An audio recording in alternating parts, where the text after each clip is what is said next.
hace a nosotros, Dios lo hace de forma semejante a la manera por la cual una persona se comporta cuando se presenta, se introduce a alguien con quien quiere relacionarse. Es decir, Dios habla de sí mismo, Dios informa-nos sobre sus características, que son perfectas, y de lo que Él hace en el mundo. Dios nos informa sobre su trabajo, su labor. Las características del ser divino, las características de Dios, suelen ser nombradas atributos. Estoy seguro que algunos de ustedes, por ejemplo, conocen la obra clásica, el libro de Arthur Pink, Los Atributos de Dios. A los que não conhecem o livro, Pink disserta sobre cada atributo, sobre cada característica de Deus, dedicando para cada uma de elas um capítulo. A respeito deste tema, o teólogo Mark Jones nos planteia algumas coisas que devemos ter presente. Segundo Mark Jones, ao reflexionar sobre os atributos divinos, devemos considerar as seguintes verdades ou os seguintes aspectos. Primeiramente, Deus é simple. Lo que isto significa é, Deus é uno. Ele não é a suma de suas partes. Deus é absoluto, lo que significa que não há distinções em seu ser, em sua persona. Em segundo lugar, quando hablamos de los atributos divinos, insiste o teólogo Mark Jones, devemos ter em conta que, devido a que sua essência permanece indivisível, sua bondade é seu poder, seu amor é seu poder, que é sua eternidade, sua imutabilidade, sua omnisciência, sua bondade, sua onipresença, etc. Em outras palavras, estrictamente hablando, não existem los atributos en el plural, sino só a essência simple e indivisível de Deus. Quando hablamos de los atributos, é uma maneira que usamos para melhor entender o ser de Deus. Por que é importante insistir em la simpleza ou em la sencillez de Deus? Porque isso nos ajuda a compreender que há uma perfeita coerência em seus diversos rasgos. Em terceiro lugar, Deus é independente. A independência de Deus é sua suficiência. De sua autossuficiência, há suficientes dones naturais e sobrenaturais para satisfazer a todas as criaturas que já han nascido. El Padre, el Hijo e el Espírito Santo se satisfazem mutuamente, devido a que hacen isto eterna e imutablemente em uma comunhão amorosa. Pueden satisfazer a outros com quienes tienen comunhão em amor. Se hubiera infinitos mundos de criaturas amorosas, todas deseando a felicidade em Deus, Deus poderia bendecir-las a todas com a mesma facilidade que a uma sola. Deus é todo vida, de modo que todos os que estão fora de Ele obtienen vida de Ele. Em quarto lugar, insiste Mark Jones, Deus se acomoda ao linguagem humano para que podamos entender o que Ele quis revelar-nos. Deus é espírito, pero a Bíblia se utiliza do linguagem humano para descrever a Deus. Por ser espírito, Deus não tem, por supuesto, forma humana. Sin embargo, encontramos na Bíblia términos antropomórficos para descrever a la divinidade. ¿A qué nos referimos? Casi todo lo que pertenece a los seres humanos en las Escrituras también se atribuye a Dios. En la Biblia encontramos referencia al rostro de Dios, a los ojos y a los párpados de Dios, al oído, a las narices, a la boca, a los labios, la lengua y el dedo de Dios. Sabemos, Deus é espírito. Deus não possui rostro, ojos, oído, narices, boca, dedo. Pero la Bíblia é antropomórfica de cabo a rabo. Es decir, la Bíblia utiliza el lenguaje humano y menciona las partes de la naturaleza del cuerpo humano para descrever a Deus. En la Bíblia, Deus se acomoda a nuestro lenguaje e formas para ajudar-nos a compreender certas verdades sobre Ele. Finalmente, os atributos de Deus brilham mais claramente na persona e obra de Cristo. Jesús, afirma a Bíblia, é a imagem del Deus invisível. Cristo revela al Padre a su pueblo. Conocer e relacionar-se com Deus só é possível por meio de Cristo. Pois bem, en el Salmo 139 que temos acá delante de nós, Deus revela alguns de seus atributos. Deus usou a Davi, o autor deste salmo, é o único ser humano mencionado na Bíblia como el varón conforme al coração de Deus, para ensinar-nos algumas de suas perfeições. Veamos que atributos divinos são revelados neste salmo. E é interessante vê-lo, especialmente nestes tempos de cansaço e agotamento que todos hemos enfrentado. Bajo estas circunstâncias complexas, este exercício de enfocar nossa mente em Deus é reconfortante.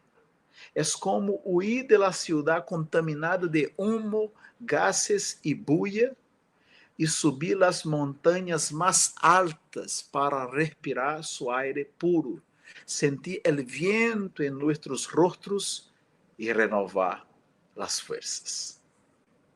Pois bem, vou comentar 4 atributos divinos que vemos neste salmo: a omnisciência, a onipresença, o poder e a ira de Deus. Muito de lo que vou dizer ha sido extraído de um estudo que o pastor João Paulo Tomás de Aquino, um pastor presbiteriano de Brasil, publicou em sua página Ivaga. Também vou utilizar algo que escreveu Arthur Pink em seu livro. Pois bem, omnisciência. Veamos como Davi descreve a omnisciência de Deus. A partir do versículo 1. Ó Jeová, tu me has examinado e conhecido. Tu has conhecido me sentar-me e me levantar-me. Has entendido desde lejos mis pensamentos. Has escudriñado mi andar e mi repouso, e todos mis caminos te são conhecidos. Pois aún não está a palavra em minha língua, e aqui, ó Jeová, tu la sabes toda. Detrás e delante me rodeaste, e sobre mim pusiste tu mano. Tal conhecimento é demasiado maravilhoso para mim. Alto és, não lo puedo compreender. Uma característica muito interessante deste salmo é o hecho de que Davi conhece verdades profundas acerca de Deus. Pero estas verdades não só são alimento para a mente de Davi, sino que são verdades que se hacen presentes em sua relação com Deus. Ou seja, o conhecimento teológico de Davi está conectado à sua experiência religiosa, à sua vida prática. E este é um grande desafio para todos os cristianos, poner em prática a teoria guardada em nossas mentes. É maravilhoso saber a importância, por exemplo, de la oração, pero deleitar-nos em oração é mais proveitoso que saber sobre a oração. Vemos neste salmo que Davi é consciente de que Deus sabe todas as coisas. Isso é omnisciência. A omnisciência de Deus é a qualidade de quem sabe tudo. É a característica divina que Davi enfatiza nestes primeiros versículos. Davi confiesa que Deus é quem lo sabe tudo e, em consequência, lo sabe tudo sobre ele, sua história, seus pensamentos, suas motivações. Davi chega a dizer que aún não está a palavra em sua língua e Jeová la sabe toda. La sabe toda. É dizer, antes de falar, Jeová já sabe o que vamos a dizer. Davi nos permite compreender que Deus conhece nossos pensamentos, nossas motivações, nossos anhelos mais profundos, as coisas que não mencionamos a nadie, as coisas que nos dão vergonha de imaginar, comentar a alguém. Deus tudo lo sabe. A omnisciência de Deus hace que Ele nos conozca profundamente, como nem sequer nos conhecemos a nós mesmos. Deus conhece a ti e a mim melhor que tu e eu conhecemos a nós mesmos. Deus sabe a hora a la que nos despertamos.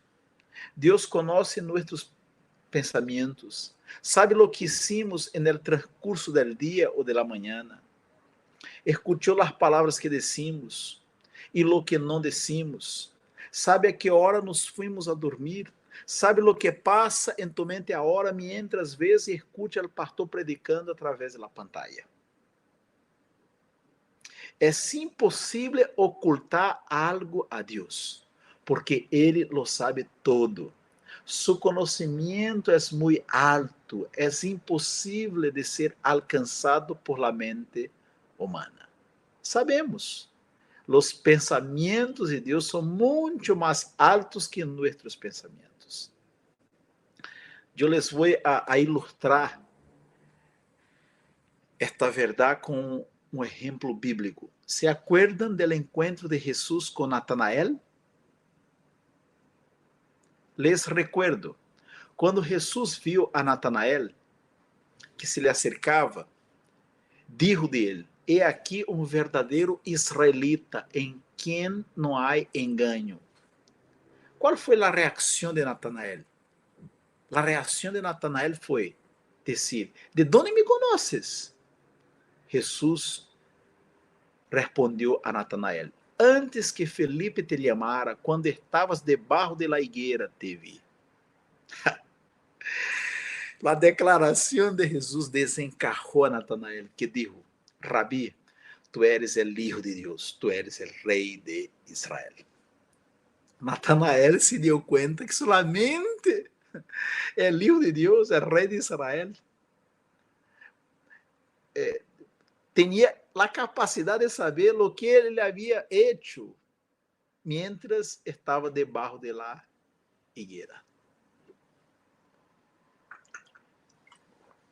Como você se sente sabendo que Deus usa sua omnisciência para sondeá-lo e chegar a conhecê-lo personalmente?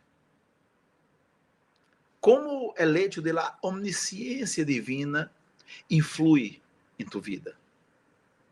Davi, o autor deste salmo, pudo conhecer muito de esta perfeição do Senhor, de sua omnisciência.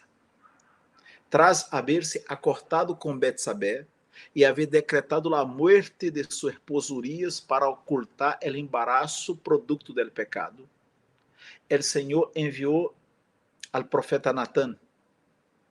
E Natã dijo a Davi o seguinte: "Porque tu lo hiciste em secreto, mas eu haré isto delante de todo Israel e a pleno sol. Lo que Davi hizo a las escondidas, o teatro que ele organizou para encobrir seu pecado, Deus, através do profeta Natã, dijo: eu harei isto delante de todo Israel e a pleno sol. Não há nada oculto que não será revelado, hermanos. Hoy ou amanhã nossas obras serão reveladas. Deus é omnisciente. Como você lidia com a omnisciência do Senhor? Espero que bem. Que este atributo nos ajude não só a frenar nossos impulsos pecaminosos, sino que principalmente nos sirva de fortaleza em los momentos de aflicção e necessidade. Que seamos animados em nossa fé durante as pruebas, por saber que Deus sabe o que nos ha tocado viver. Há um segundo atributo, há uma segunda perfeição do Senhor, mencionada por Davi neste salmo. É a omnipresencia, versículo 7 em adelante. ¿Adonde me iré de tu espírito? ¿Y adonde huiré de tu presencia? Si subiere a los cielos, allí estás tú. Y si en el Seol, que es el lugar de los muertos, según el Antiguo Testamento, hiciere mi estrado, he aquí, allí tú estás. Si tomare las alas del alba y hablare en el extremo del mar, aún allí me guiará tu mano y me asirá tu diestra. Si dijere, ciertamente las tinieblas me encubrirán, aún la noche resplandecerá alrededor de mí. Aún las tinieblas no encubren de ti. E la noche resplandece como el día. Lo mismo te son las tinieblas que la luz. Aqui Davi centra sua atenção nesta porção bíblica em la imensidade de Deus, é decir, em sua grandeza. Esta característica de Deus também se chama omnipresencia, que é a capacidade de estar em todas partes ao mesmo tempo. Notem que Davi continua falando de estas características, não como se estivesse escrevendo um livro, um tratado de teologia, sino considerando como estas características afetam sua relação com Deus.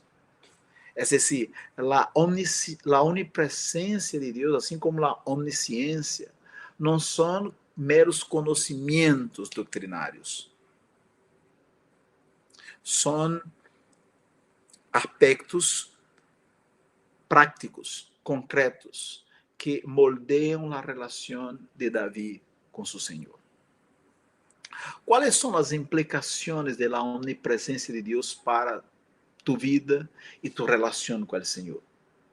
Pensando com Davi, não importa onde vaya, cielo, tierra, mar, abismo, Antofagasta, Punta Arenas, donde sale o sol, em la oscuridade ou na luz, donde quiera que vaya, Deus estará allí. Davi já havia afirmado que Deus lo rodeava por detrás e por delante. Versículo 5. Detrás e delante me rodeaste. E agora explica os detalhes.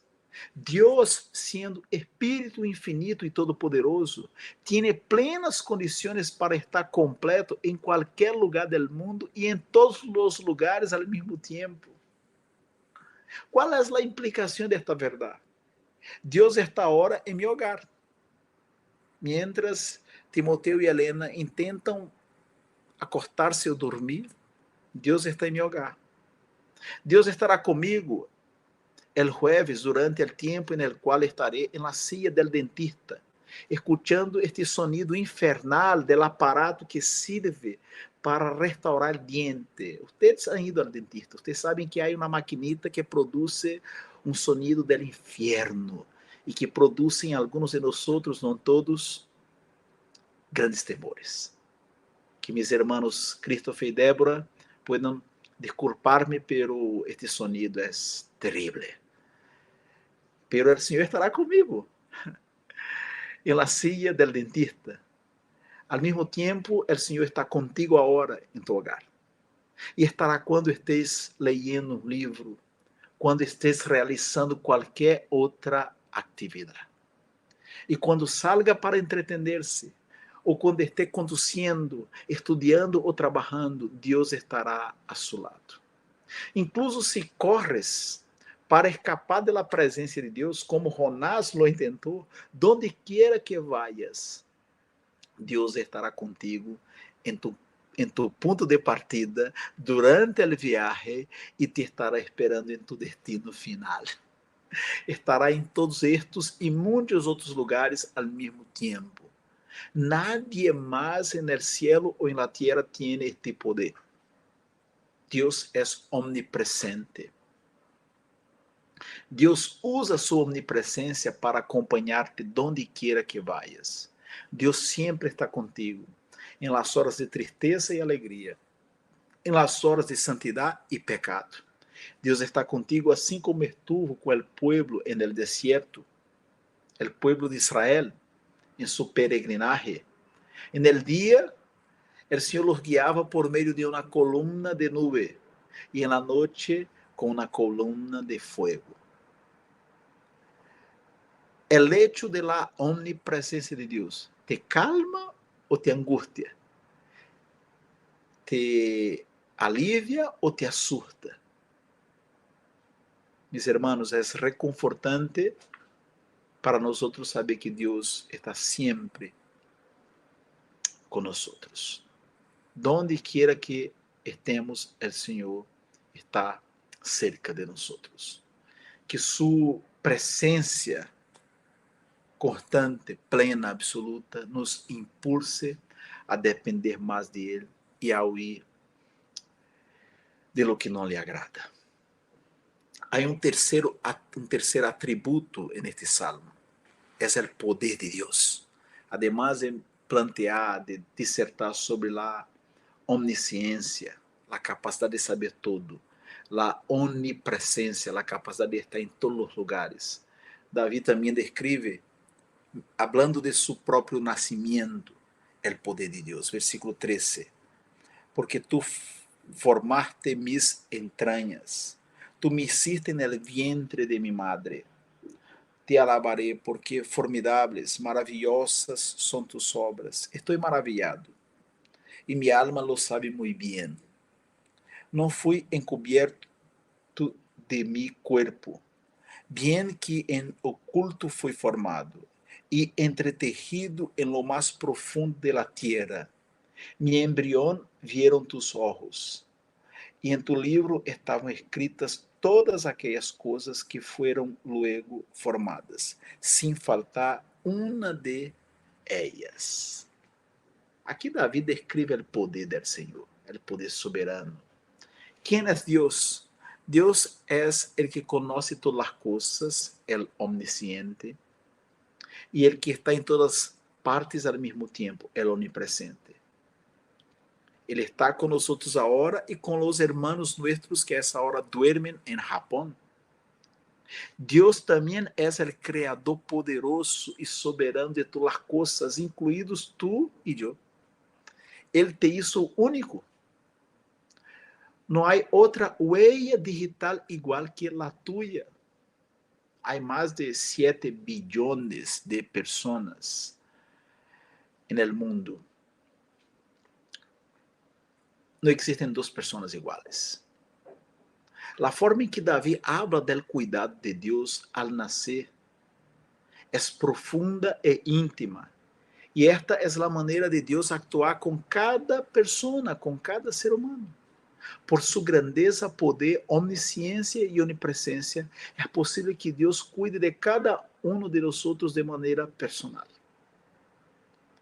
Él es aquel que en el principio crió todas las cosas celestiales, las diversas galáxias que existen, incluso aquellas que todavía no han sido ubicadas por los científicos.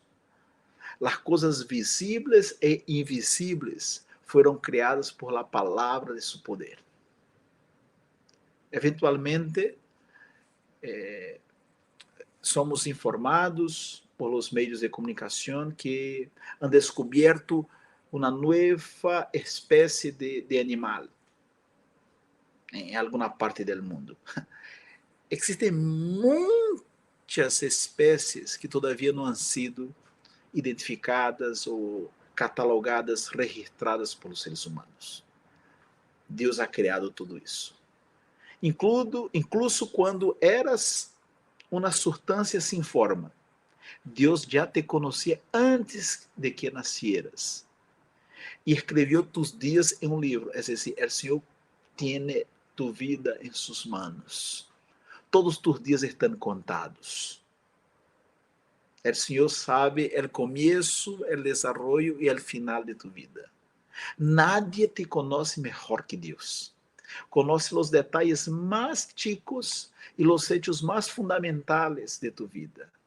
O Senhor viu o óvulo de tu madre ser fertilizado. O Senhor seguiu e guiou o embaraço de tu madre.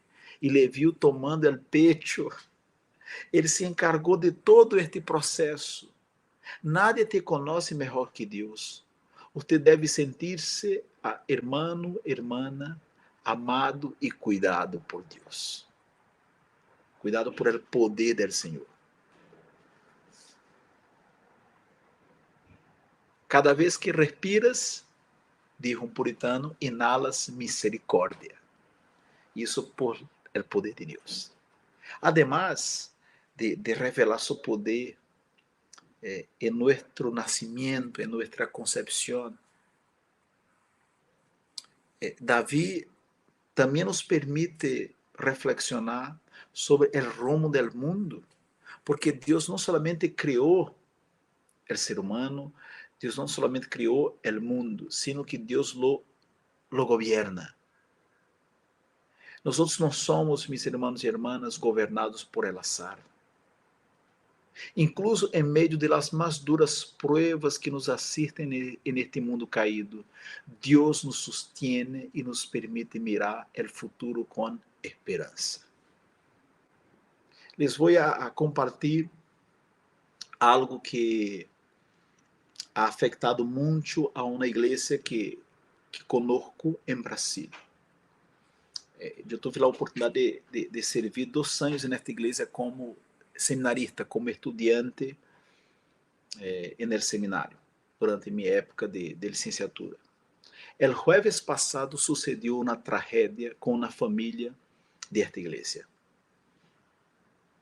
Mi hermano é presbítero en esta igreja e através de mi hermano eu tive a oportunidade de saber detalhes desta tragédia.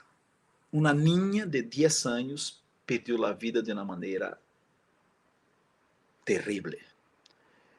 A niña se chamava Eloísa, la chamavam de Elo, e ela estava jugando em la acera, em la vereda de la calle, em frente a sua casa. Não estava em la calle, estava em la vereda, em la acera. Um caminhão betoneiro, um hormigón desgovernado, sem frenos, bajou la calle e tragou a niña. O corpo se quedou destroçado. E isso sucedeu mientras o papá ponia seu auto en el estacionamento de la casa.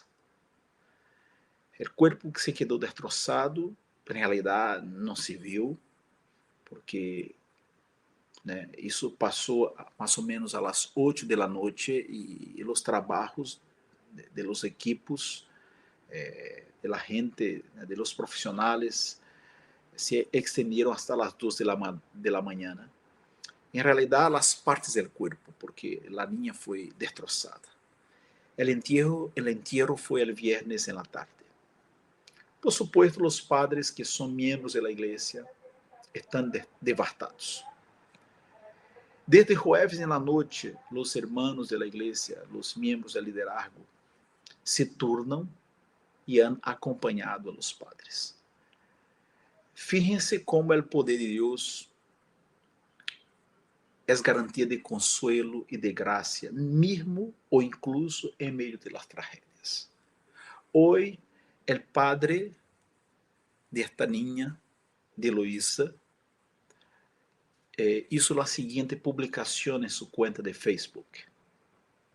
Te amo, hija. Pronto volveremos a estar todos juntos, en ese glorioso día esperado por la iglesia.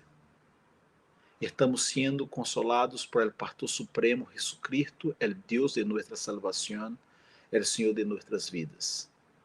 Estamos siendo apoyados por la familia de la fe y por la palabra del Señor, en nombre de Jesucristo. En Cristo Jesús somos más que vencedores. Hasta pronto, Elo. Descansa en paz, en compañía de quien te crió. Beso, hija, te extraño. Mis hermanos, hay diferentes tipos de muerte. Y esta es una muerte muy trágica, una desgracia difícil de describir. Una niña de 10 años saludable, jugando en la vereda, ¿cierto? Y ahí baja, porque la calle es una bajada, una descida. Barra um caminhão sem frenos e traga a los autos que estavam na calle e se choca com a niña. É uma tragédia, é um golpe muito duro em los padres, por supuesto, em los hermanos, em la igreja, em todos nós outros, especialmente aqueles que são padres. Pero em meio de la tragedia, el Señor envía gracia. Y el Señor utiliza a la iglesia, al Espíritu Santo, a la palabra de Dios, para abrazar y para ayudar a estos padres a llevar esta carga, a enfrentar esta prueba. Deus é soberano, mis hermanos. Aún bajo um mundo caído, aún viviendo en una tierra que anhela el día de la restauración, el Señor nos sostiene y nos acompaña. Hay un cuarto atributo mencionado por David en este salmo, es la ira de Dios. Versículos 19 en adelante. De cierto, Dios, harás morir al impío. Apartaos, pues, de mí, hombres sanguinarios, porque blasfemias dicen ellos contra ti. Tus enemigos tomam en vano tu nombre. No odio, Jehová, a los que te aborrecen, y me enardezco contra tus enemigos, los aborrezco por completo, los tengo por enemigos.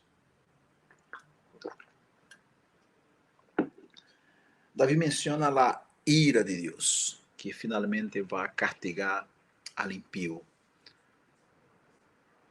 e a todos aqueles que rechazam a Deus. Este é um assunto que pode ser incômodo para alguns. Nós outros vivimos na época de lo politicamente correcto. Vivimos em uma época em la qual, quando não se rechaza claramente, netamente, al nombre de Deus,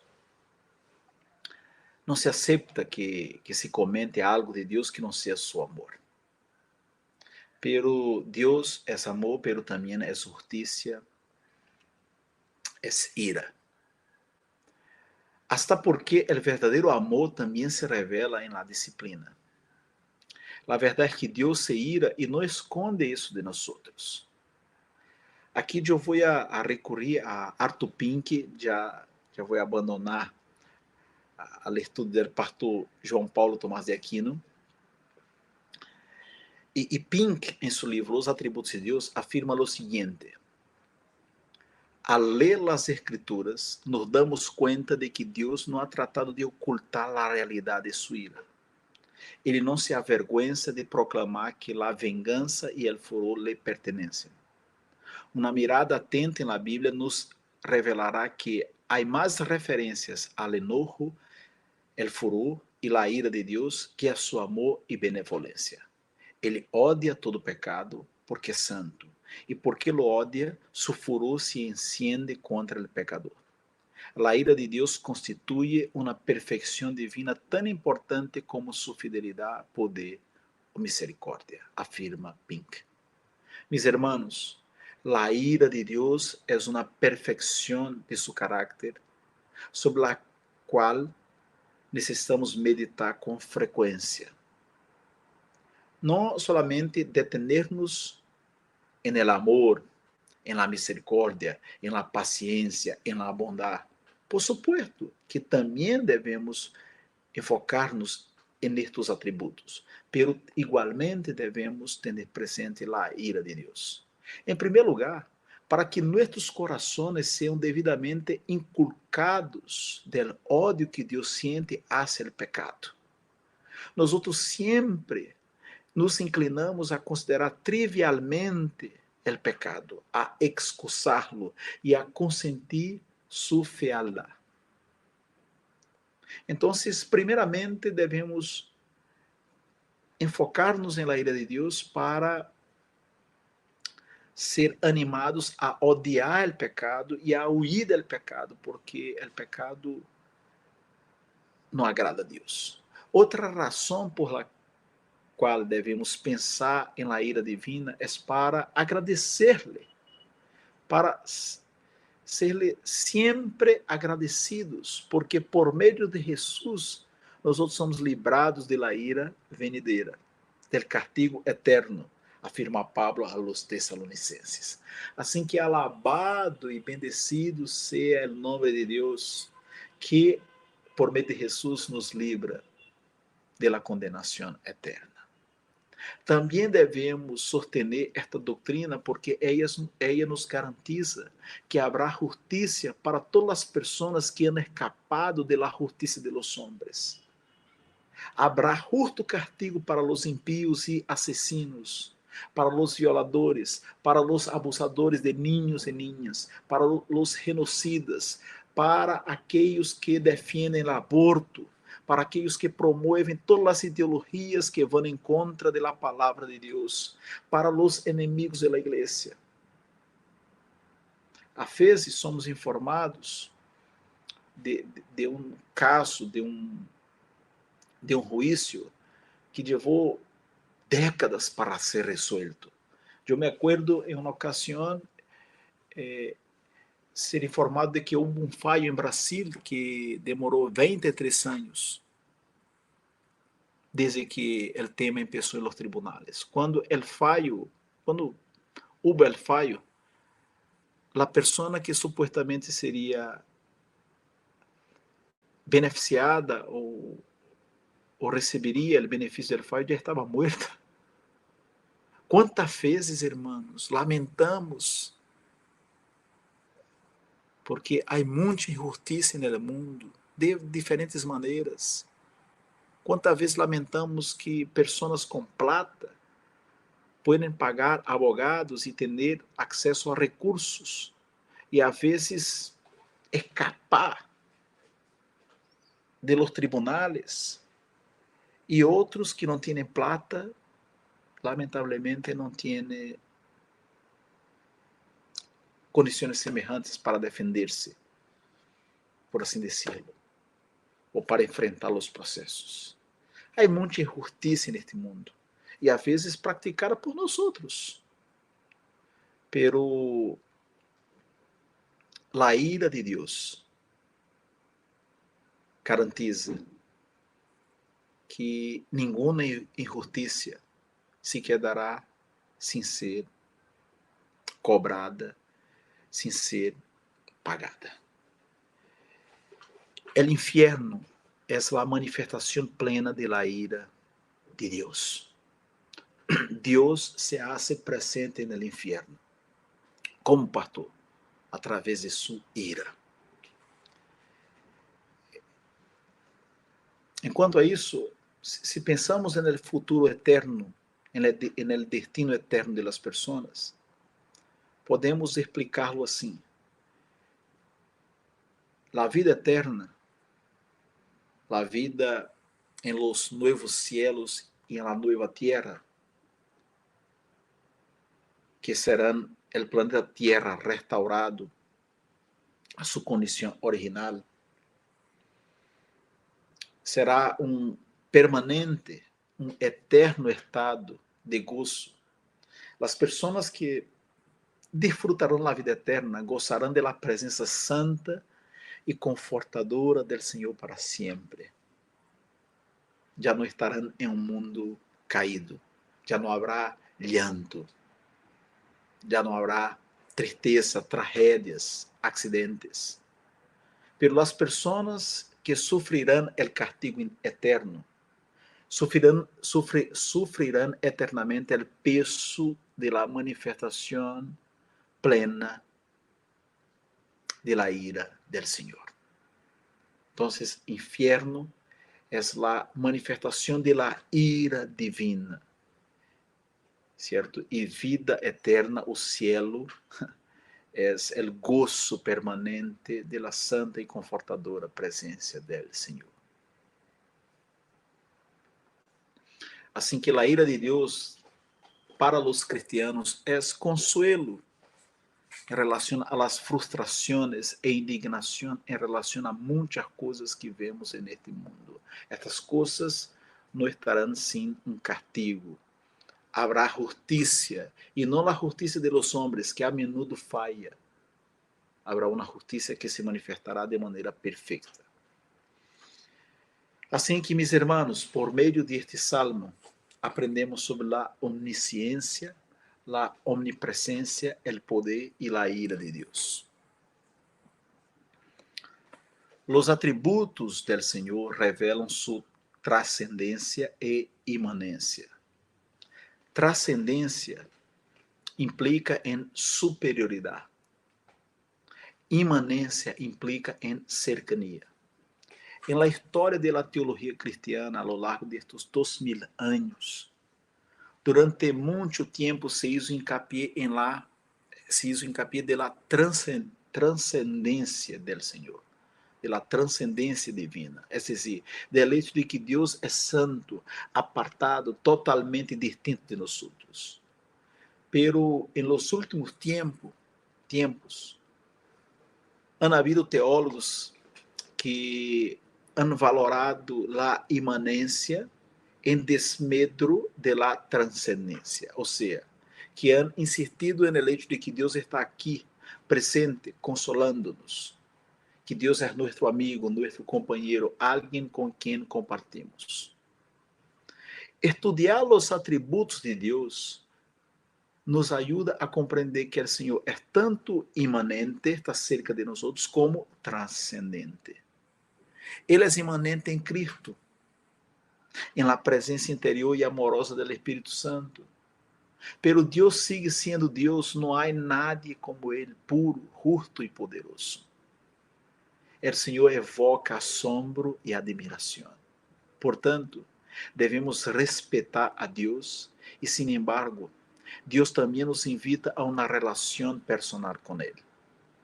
Antes de que te vayas, hazte esta única pergunta. Em vista de tudo isto, ¿por que te sentirás tentado a poner tu amor, seguridad y bienestar en alguien más que en nuestro glorioso Dios? Al reflexionar sobre los atributos de Dios, fíjense la confesión de David, versículo 17. Cuán preciosos me son, oh Dios, tus pensamientos, cuán grande es la suma de ellos. Tras admirar-se ante a beleza del Senhor, Davi termina o salmo reconhecendo sua pequenez, sua pecaminosidade e rogando a direção divina. Versículos 23 e 24. Examina-me, ó Deus, e conoce mi coração. Prueba-me e conoce mis pensamentos, e vê se há em mim caminho de perversidade, e guia-me en el caminho eterno. Não deixemos de buscar a Deus através de Jesus para ser guiados e fortalecidos por Ele. Amém? Oremos. Graças, Senhor. Graças porque Tu eres um Deus santo, infinito, amoroso, bondadoso, perfeito. pero também tu eres um Deus cercano. Através de tu Hijo Jesús, tu eres el buen pastor. Através de tu Espírito, tu habitas em nós, te relacionas com nós, ensina-nos através de tu palavra, guia-nos segundo tu verdade. E também, ó Deus,